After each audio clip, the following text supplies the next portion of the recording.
This process is known as Software Development Lifecycle, or the SDLC. There are 7 key points to understanding the software development lifecycle. Phase 1, planning.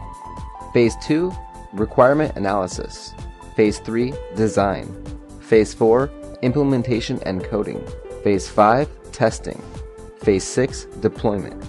And Phase 7, maintenance. So it all starts with this guy, the customer. He's the guy that has the business idea for our invoice application and the money to get it started. He's going to reach out to multiple different tech companies until he finds one that he likes. Finally, he's going to meet our company's product owner or our project manager. They are going to discuss terms of their agreement, sign a deal, and accept the project. This will move us into the next phase, planning the requirements. Together, the customer and the product owner will outline the requirements of the application. Let's imagine that the requirements that they've both agreed upon are as follows. 1. User registration. 2. Login. 3. Logout. 4.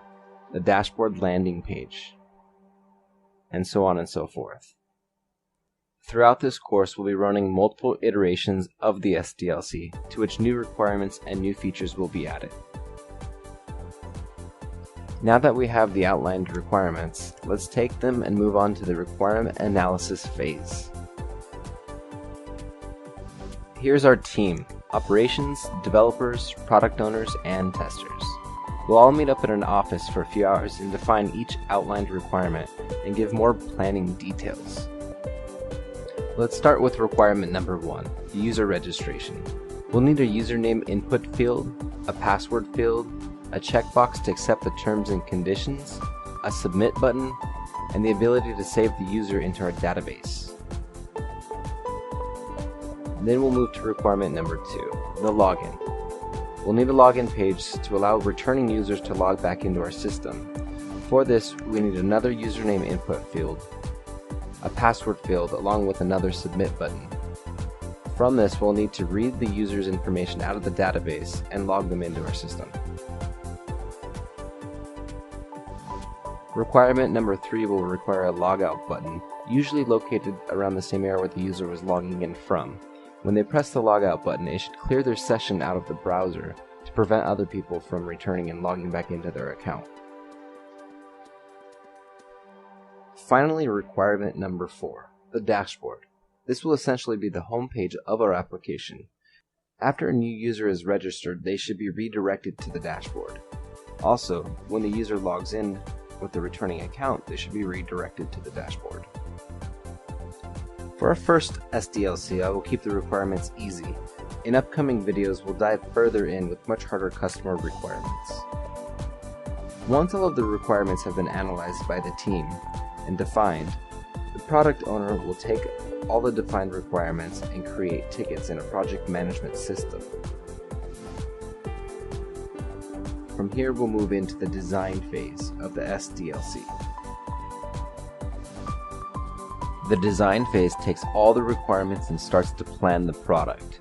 The design phase may include the business rules, the user interface layouts, color schemes, what programming languages to use, frameworks, system server design, database relationships,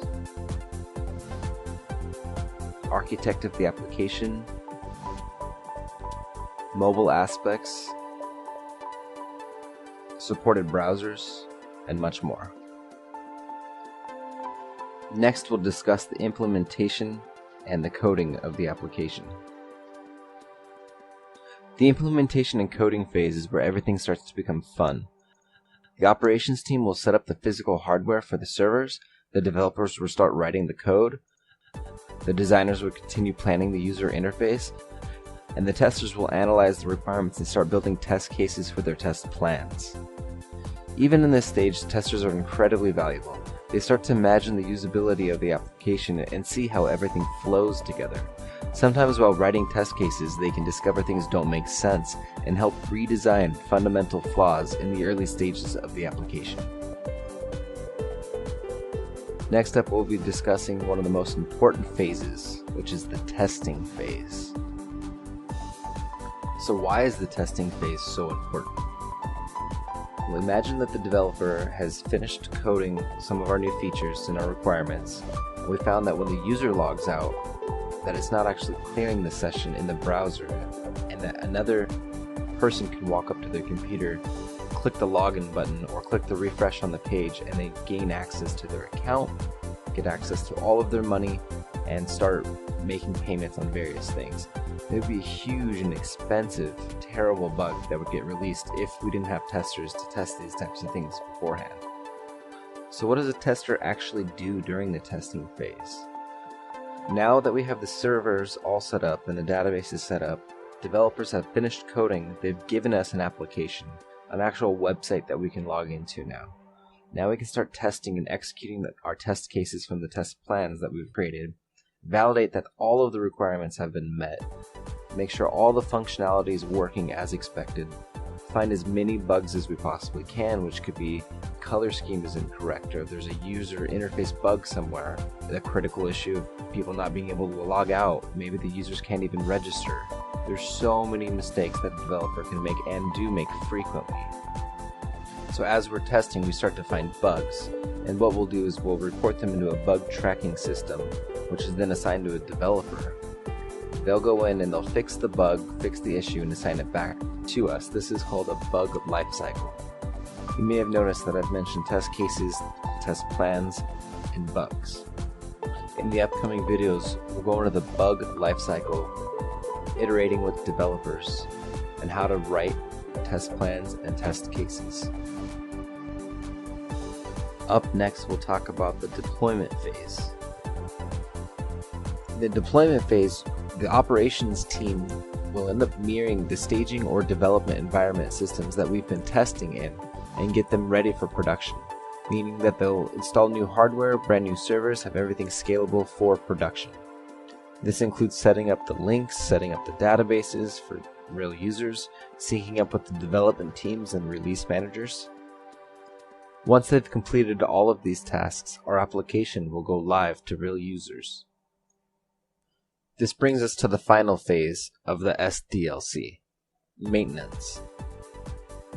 So imagine that we've released and our application became so successful, we're just getting millions of users logging in and registering and using this application. So we need to maintain the servers in the environment. They need to monitor that the load, the stress, everything coming on the servers by so many users logging in and using it, it doesn't bring down the system.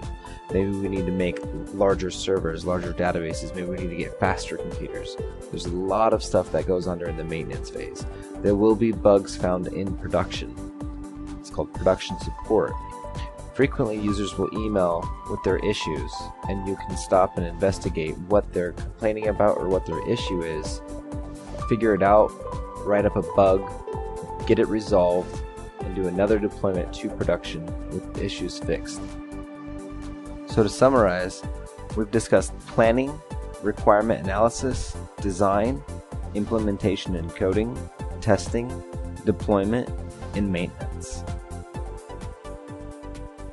Alright, awesome. That wraps up the video on the SDLC.